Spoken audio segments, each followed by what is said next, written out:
All right, welcome everyone. We are so glad you're here to join us for Smart Digital Parenting, Navigating Screens with Children and Teens.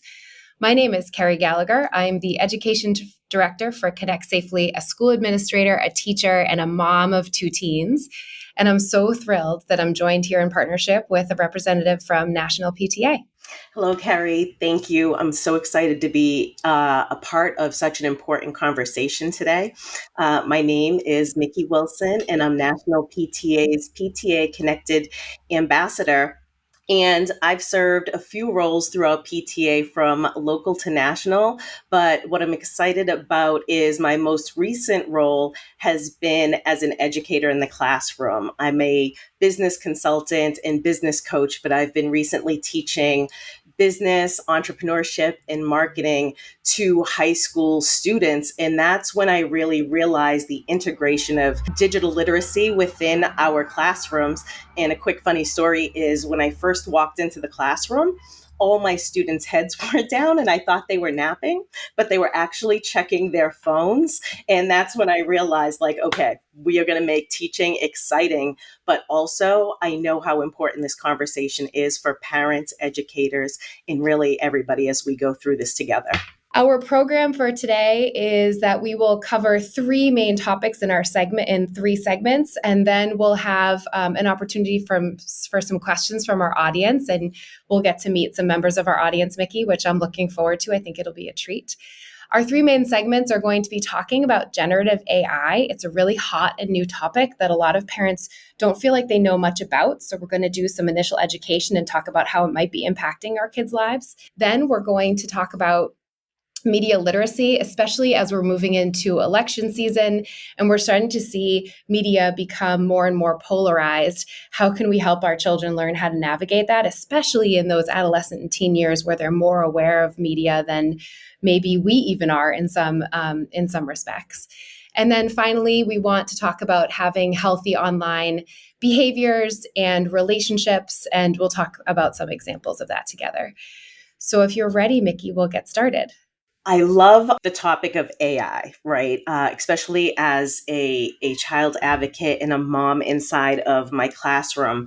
I know that for many parents and caregivers, AI is this new and, mysterious technology, especially as it relates to to understanding its benefits and uses for their children in particular, right? So what should parents who've never tried AI do to get started to be comfortable?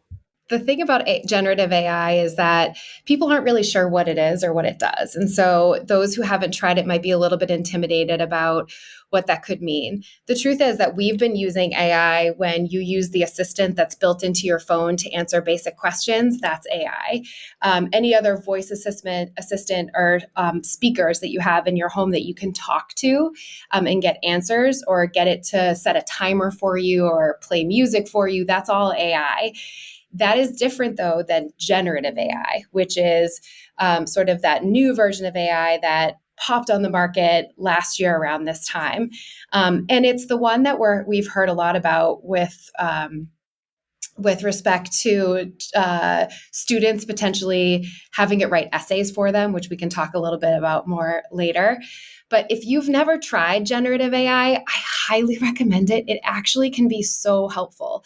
So the best thing to do would be to use your email address, and maybe you have a separate email address that you use for like subscriptions or signing up for things that's different from the email address that you give to actual people who email you. So this would be a good use for that sort of side email address to sign up for something like Google's Bard or ChatGPT.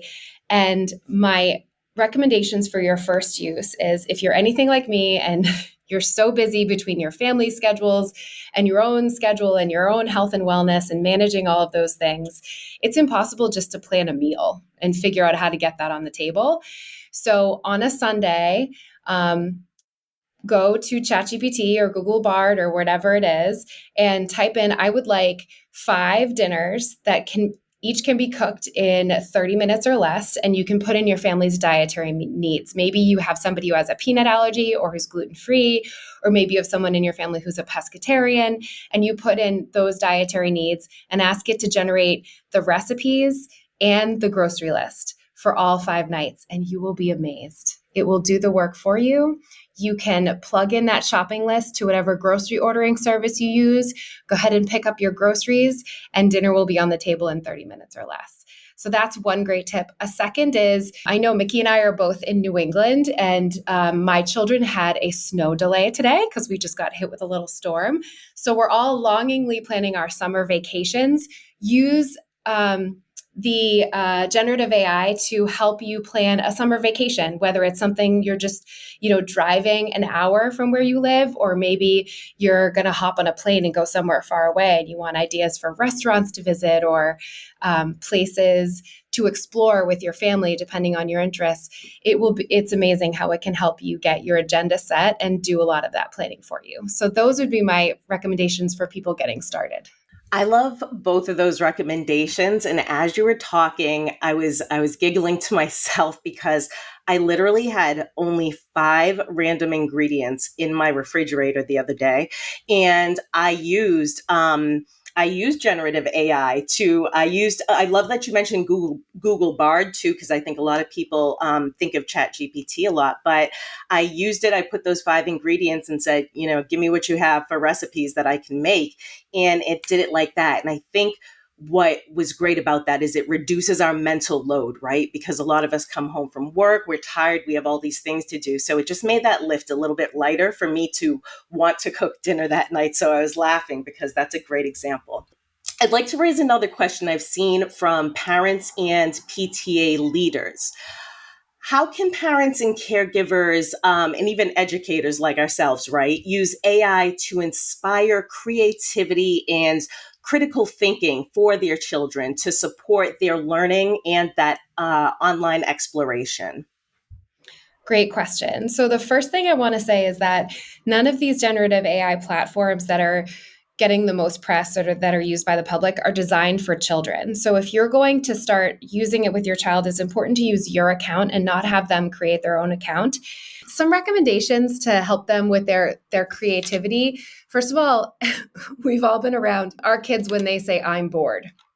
Um, on paper, a snow day is a great idea, but in practice, when they're home all day and there isn't anything to do, they are really looking for something to do after a few hours. So you could literally type in what to do when I'm bored. I'm a 12-year-old boy and I have access to these supplies in my house. And it could come up with 5 or 6 creative solutions for you to get started and try. So when that moment arises in your family, that's one great solution to get started.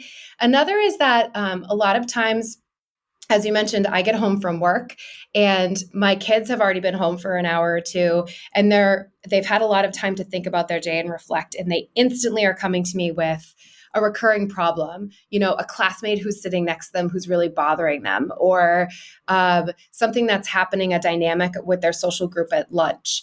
And we've tried to come up with solutions together and maybe it hasn't worked and they're frustrated.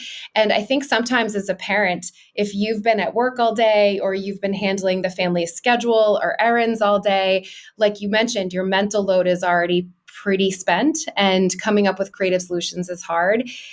This is a great idea for generative AI. What can I do what are some options for how I can handle this situation? And ask it for advice. I think the point here is that what you will do with the output is model analyzing it as a human, right? You are not a machine. You are not AI. You are a human. It may propose some solutions that won't work for you, and you can talk through why. And it may propose some solutions that will work great for you, and you can talk through why. This modeling for our children that the AI is not providing us with answers, right? Solutions, it's providing us with options, and we get to decide what the answer or solution is through our processing of that information. That modeling is so important. So great question, Mikki. Thank you so much. Thank you.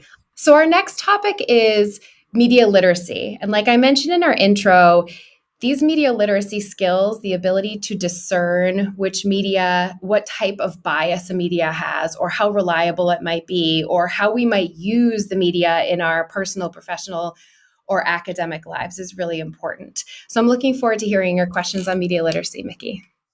Yeah, adults talk a lot about bias, right? We have political ads or commentary or scams online. And our kids, right? They love, what about all of those YouTube and TikTok influencers that they love to watch and they consume that content? How can media literacy play a role in their interpretation of that content? Yeah, really good question. So, when my children were a little bit younger and they started building their awareness of these influencers, this is a funny little story. They both fancied themselves influencers and decided they wanted to start a channel and they wanted to be influencers themselves. And they were going to start building their influencer business as children. And so, rather than sort of squash that inspiration that I saw in them, I I said to them, okay, let's talk about what it takes to be an influencer and the skills that you'll need in order to build that kind of business. And if once I start teaching you some of those skills and we practice them, if this is something you really want to do, we can work through it together. And it can be a partnership between you and I until you're old enough to take it over. My children decided it was too much work once they found out. And I wouldn't be surprised if most of the folks in our audience would have the same experience. But in terms of the messages that they're receiving from influencers, there's some really concerning stuff that parents have to help their kids wade through. My 12 and 15-year-old are girls. We have these influencers who they're posed in a certain way and they have this lighting in a certain way and they have makeup artists that are part of their staff and they just look amazing and perfect all the time. And I think one thing that's important to do is to make sure that you work with your children to curate their feed so that they're also seeing influencers who make a point to make themselves and their bodies look real. And I mentioned this with girls, but I also happen to work at a school for boys. And I know that body image is more of an issue for boys based on the research than most of us would think. And so we shouldn't just be talking about body image with our girls. We should be talking about it with everybody.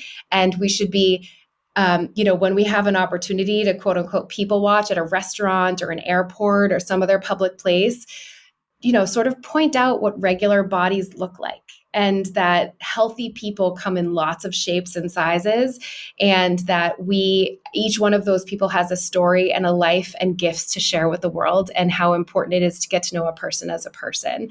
What a great answer. Thank you for sharing that. And it really does make me think, the world that parents and children are navigating is really no different than the world that I navigate as kind of an online and offline business owner, right? And the body images and the images of seeming like perfection online, but really what I love is when I speak to people asking those questions. I love to ask people why about 7 times in a row because it really gets Yes. down to the nitty gritty of why we're doing what we're doing. And I love doing this with my students too because it really challenges their thinking and sometimes changes their perspective in a better way when we just, have open discussions together, but also kind of question. And I love the lateral reading strategy. I wrote that down.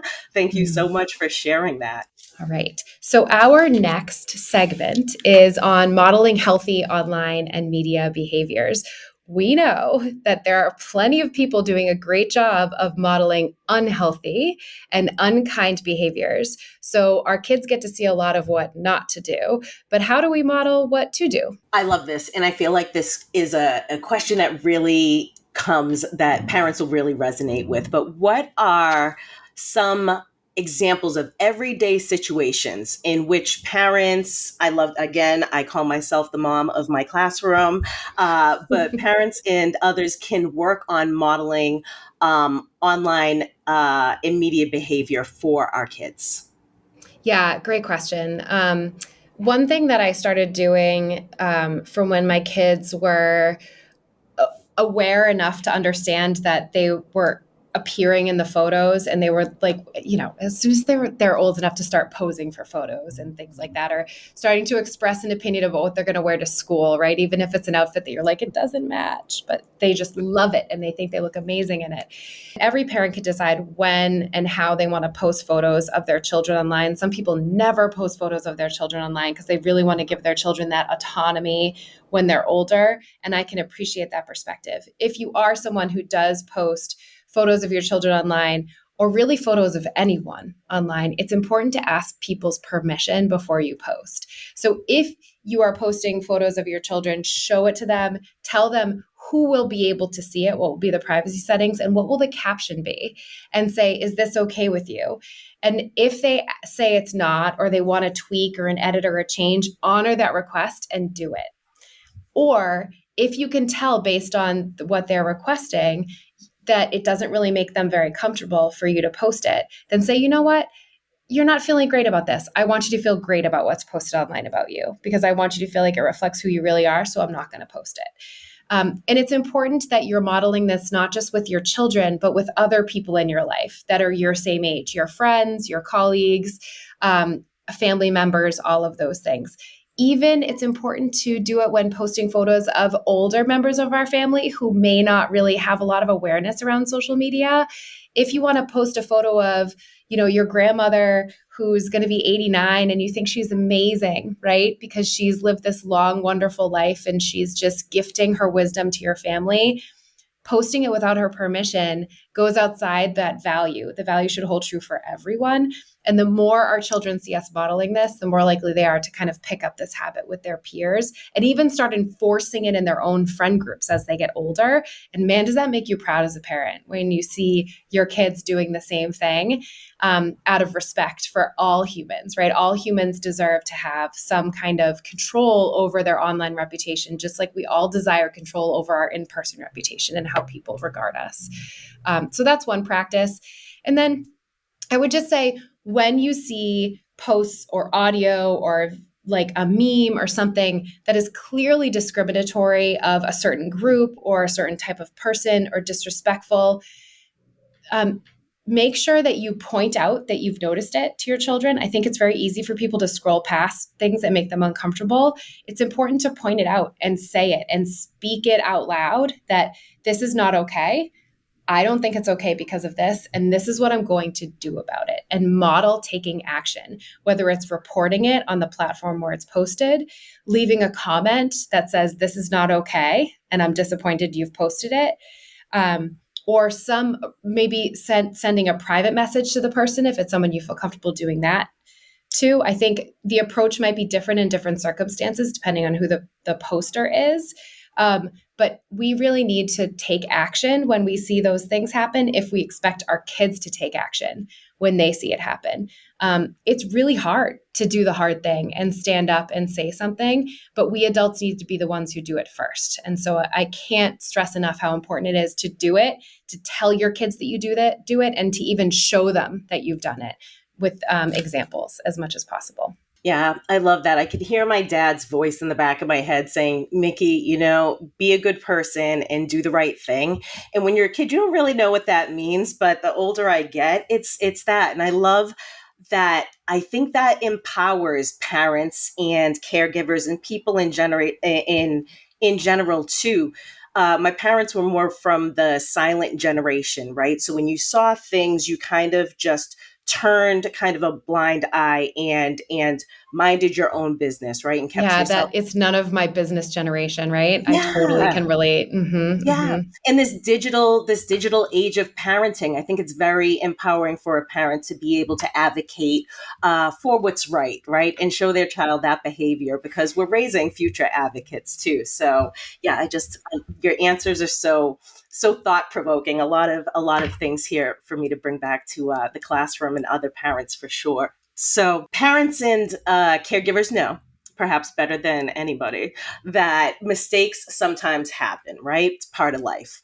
Our digital habits and behaviors are really no exception. So how can parents guide their children through making missteps or even perhaps their own as children learn to become good digital citizens? Yeah, I think it's really important to have proactive conversations about making mistakes with the assumption that your child will make a mistake, right? Say, hey, listen, here's this time that I made a mistake with something I wrote in an email. So it wasn't posted online publicly, but it went to a lot of people, right? And it was really embarrassing. And here's how I handled it. Um, or here's a time that I did post something on social media that I really shouldn't have, and I regret it. And here's how I handled it. I took it down. I messaged somebody privately who it involved and made sure I said something to them and apologized. I think, first of all, humanizing yourself and acknowledging that you make mistakes yourself is a really important way to start the conversation. And then, secondly, I think, say to your kids, if you make a mistake, you can come to me and I'll help you figure out how to work through it. It doesn't mean it's going to be easy to work through it. And it doesn't mean I'm going to be happy, but I promise not to freak out at least, right? I promise that, if you're unhappy about it, it's likely I'm going to be unhappy about it. But I promise I can help move things forward. And this can be as simple as, they commented on a post that they initially thought was funny, but then realized later that it was actually like prejudice or bias or discriminatory.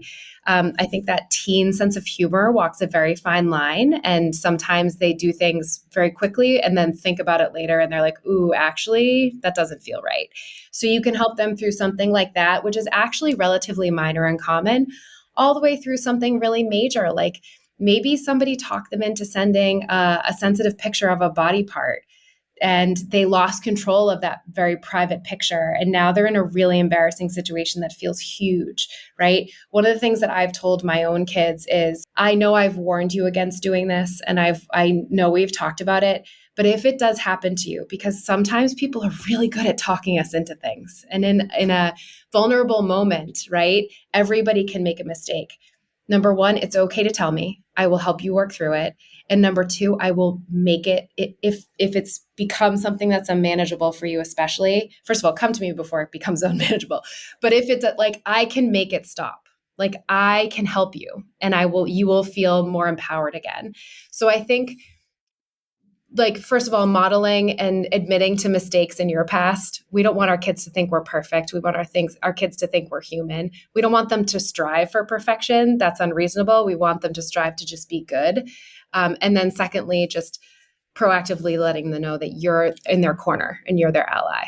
That one hits close to home because I have a good friend, and his daughter experienced that photo situation, Yeah. and we could tell she was just very anxious and pent up. And he revealed to me later that he talked to her to try to figure out what was going on, and they have a good bond. But the result of that conversation, you can see it. It gives me goosebumps. It just strengthened that bond so much more, especially, he's a girl dad, and her confiding that. And he did just what you said. He helped her navigate the situation, made it stop, but also made that inner turmoil that was really making her spiral stop too. And this is something that, unfortunately I hear more of from parents, but that answer is great, because it again strengthens that parent-child bond, and knowing that they're not alone. And I feel like the online can feel alone sometimes. So knowing that, come back and, come back to home, and we got you. So I love that. Thank you. And just so that everybody knows, the term for that, if somebody has a sensitive photo of you and they actually use it against you to try to convince you to do something or pay money, is called sextortion.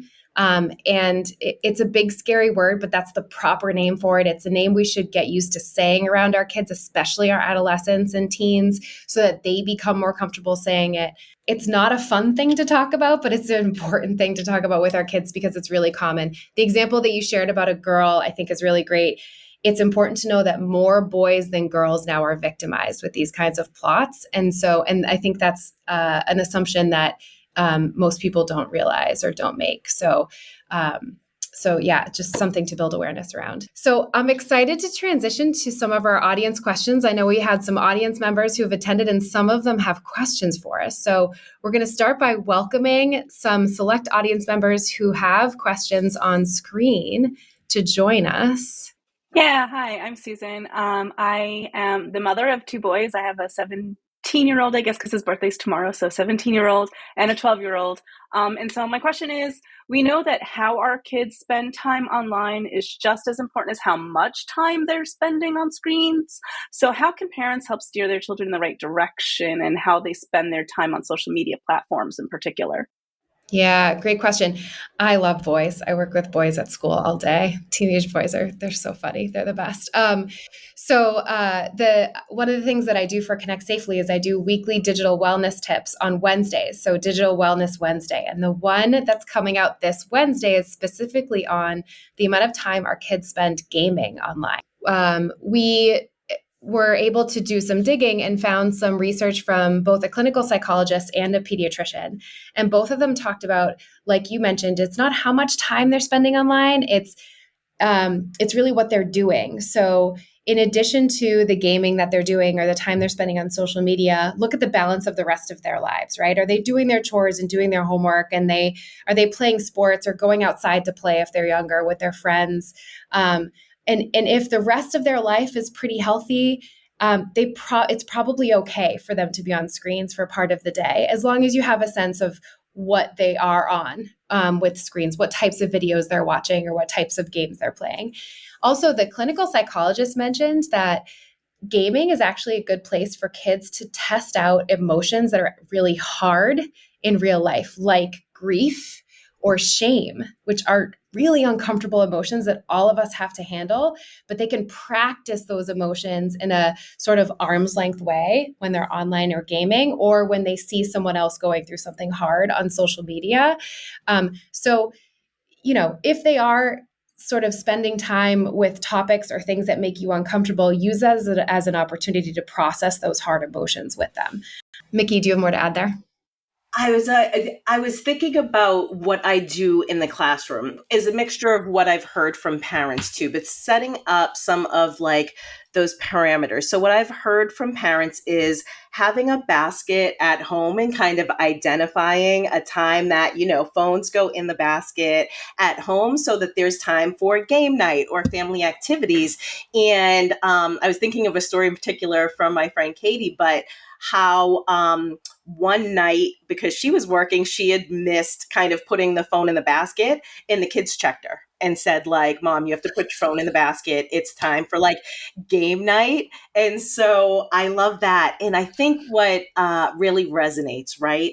In my classroom, I've tried it. It's a little tougher in the classroom, right? I'm not trying to take phones away from students, but I am trying to capture attention. So I've just kindly asked, I set the tone for respect in the classroom first and foremost. Like, I make them the CEOs. My students are the CEOs of their classroom career. So I empower them and say, hey, I just ask for the same respect and ask that you put your phone face down on the top of your desk. I ask you to please take out your earpods because I want you to know that I'm not blind. In fact, because I think they think we can't see the AirPods a lot. So I always just chuckle. I chuckle. I Yep, chuckle yep. about it. But I also have conversations. So I said that again that I teach kind of in the areas of entrepreneurship and marketing and business. I use my psychology to empower my students to teach me about how they're spending their time online. So I ask them what apps, what games they're using, how they're consuming like content. And my job is to, again, make them think creatively. So sometimes I'll suggest apps that I use as a business owner that encourage, creative thinking, or taking notes to journal, trying to get them to practice mindfulness, right? And start to really write out their ideas and tell them, like, look, you're in your dream phase of life. Like, spend more time writing down the things that you're really passionate about instead of searching for that in somebody else's timeline. Hi, I'm Joan Wapnick. I'm from New York and on Long Island, and very involved in advocating for children. I mean, this is all new about phones and things like that. Something my children didn't have, but my grandchildren are certainly coming of age, and it's I can see it happening to them. So today, my question is: so how should parents talk with their kids and teens about about this and about protecting their privacy, and also being able to block potentially harmful content that they may come across online? So I mentioned earlier my role, right, with National PTA as PTA Connected Ambassador. And one of the tools that I became aware of is called the Smart Talk, and the Smart Talk is supported by Norton. That tool is really great because it allows you to start the conversation wherever you're at based on your age of your child and the conversation that you want to start around, creating what is responsible, healthy behavior online. How do you create more healthy digital habits in the home? Kind of how starting to navigate conversations around digital life. And that's very important because those conversations are all about creating discussions around safety. And what I see when adults and children come together to start those open discussions, it opens this doorway of opportunity for ownership in the process, right? And I know, as adults, parents, caregivers, we don't like to be told what to do. And so a tool like the Smart Talk, but even just starting a conversation and asking questions, it starts to give the child ownership in the process of how we start to create boundaries and parameters together as we explore online safety, right? Because digital behavior comes in many forms. But for me, I have to say that is the one that I learned that you can start a conversation at any age or level or wherever you're at in the spectrum, because it's really the connection of the conversation that allows a more open doorway for, the conversation. Yeah, the Smart Talk is a great tool. I'd also share that if viewers want to go to ConnectSafely.org/privacy. There's a wealth of resources there. In particular, there's the Family Guide to Parental Controls, so parents can look up what types of parental control settings they can put in place on all the different platforms and devices through that guide. It's really comprehensive. And then another one that I really think is great is our guide to passwords. And so you can practice creating secure passwords with your kids from a very young age that are passwords that would be really unique to them, that no one would guess, but would be really easy for them to remember. And that guide to passwords is a great review for us adults too. So those are some things that you can do, especially when they're really young. Learning how to make great passwords is something that's really a fun little activity to do, even with kindergartners who are just learning words and letters.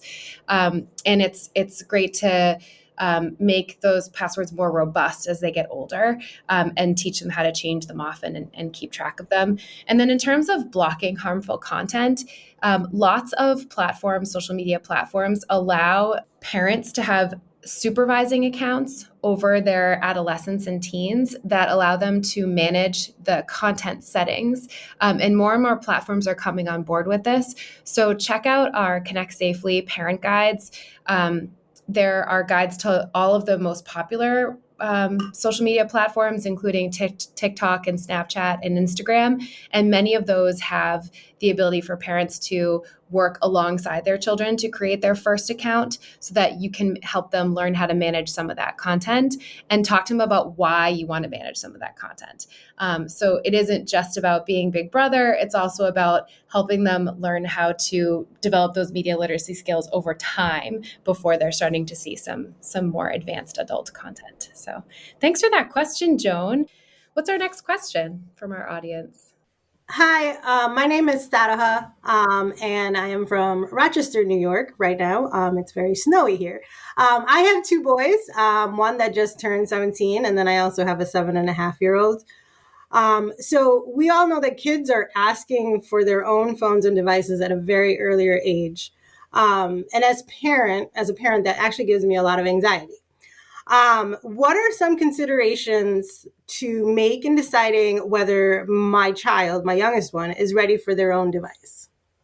Great question. I love your vulnerability there about the anxiety. Isn't it amazing how it's such a different dynamic for your 7-year-old about to embark on a phone than it was for your 17-year-old? Like phones are totally different now than they were then, right? It's a completely different decision that you're making. So I can definitely empathize. My advice would be to start with devices that are more limited and work your way up to a phone. So for some families, that might be a smartwatch or a tablet that's on Wi-Fi but doesn't have the ability to message except for contacts that you have exclusive control over. And then you can start with, they can only message with family members, and then you can start like working with the parents of their friends that you know really well and see if they have access to that same messaging app, and the friends who they're really friendly with in real life, they can start maybe messaging back and forth and have a little bit of independence that way without you fully monitoring it as they grow through it.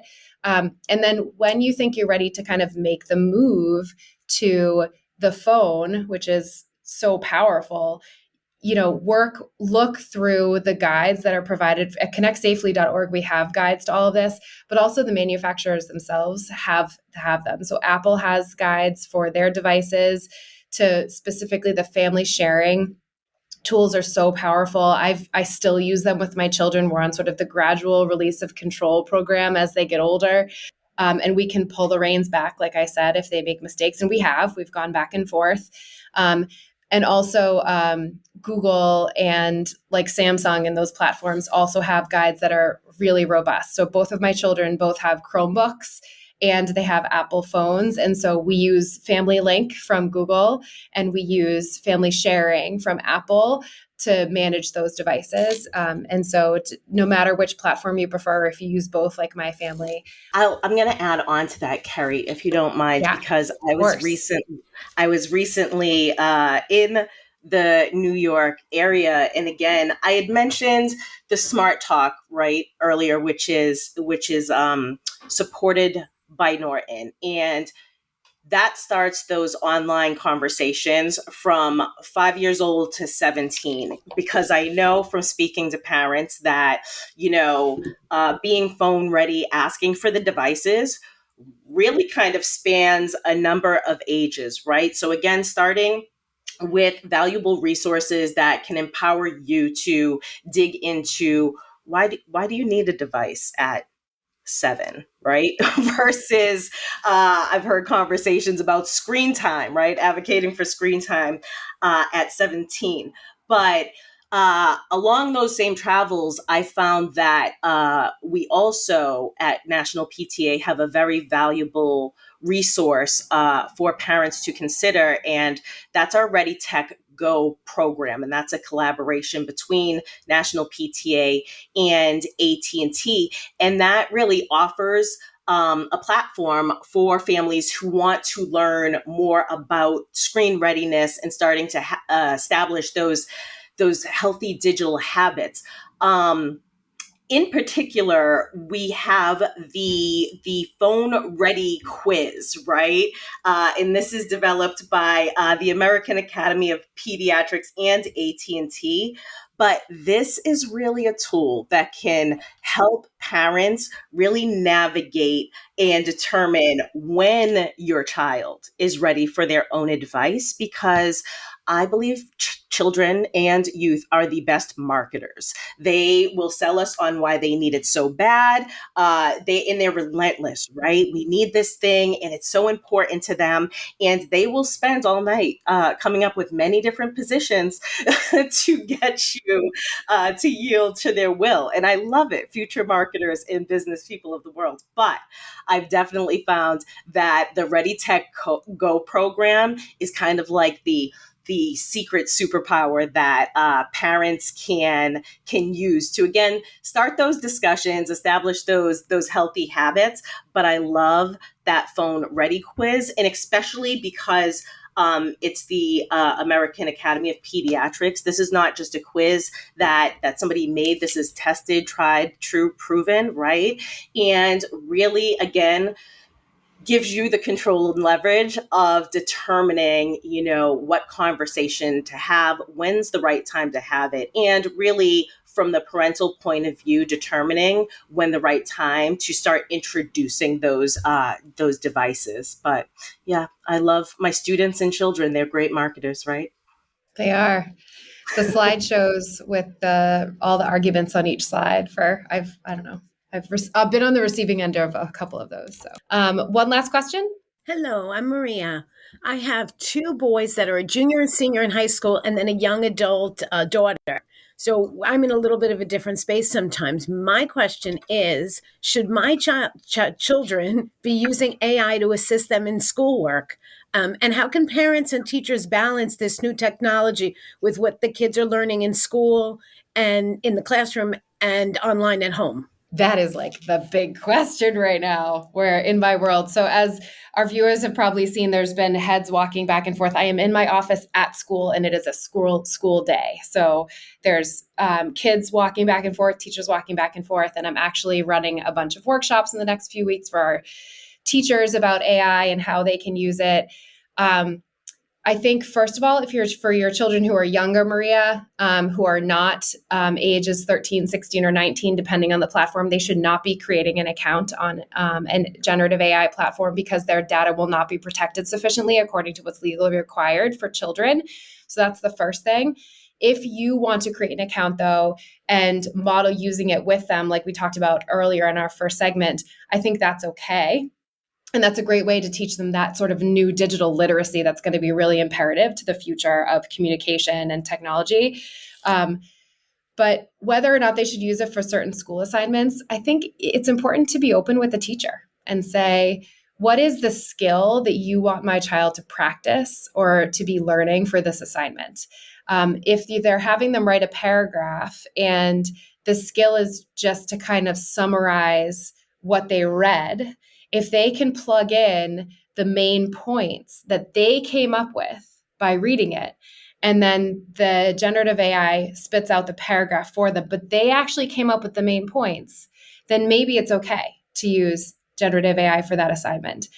But if the purpose of the assignment is to practice their paragraph writing skills with a topic sentence, fully formed sentences with strong punctuation and transition words and all of that, you don't want the generative AI to write the paragraph for them because that's not helping them practice the paragraph writing skills. So that's just one example. I think it's okay to use generative AI depending on what skill the teacher is aiming for the student to practice, and making sure the generative AI is not doing that skill for them so that they're not having the opportunity to practice it. A great use for generative AI is if they have like a project coming up where they need to come up with their own topic and they're having trouble just getting started with brainstorming topic ideas, the generative AI can get them started on topic ideas and things like that. So, and then they would have to take the output of the generative AI and then do the research themselves, of course.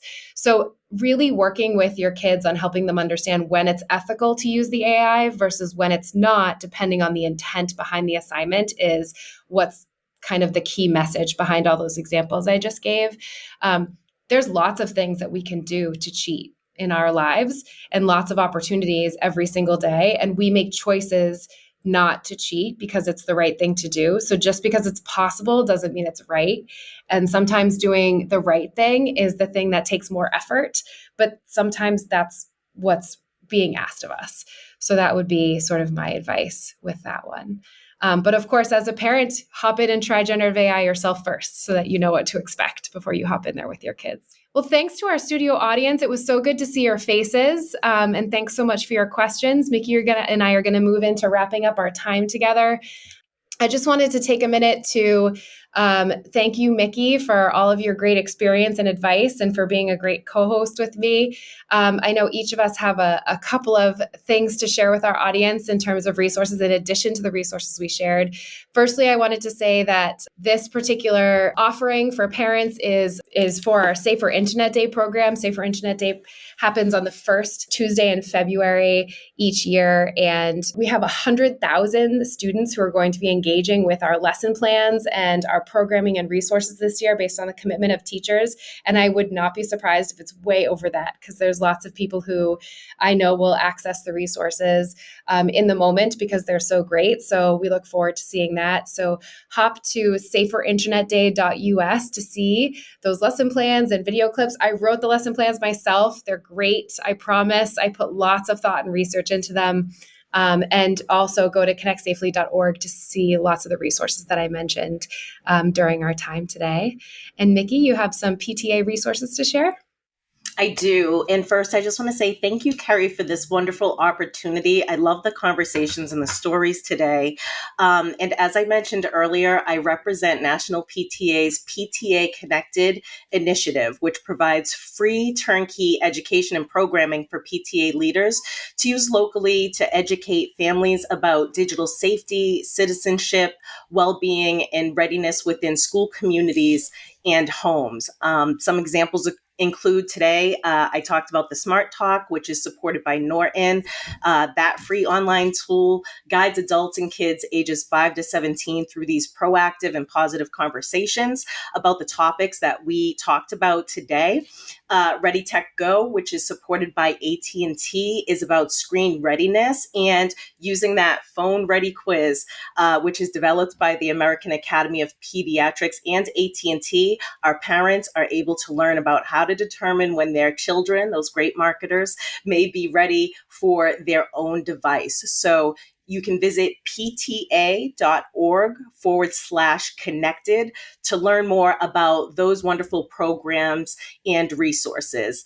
And lastly, I am very proud to share National PTA just recently made public our official position statement on social media, which affirms our association's ongoing commitment to advocating for laws, regulations, policies, and programs that promote the safety and well-being of all children and youth, including online spaces.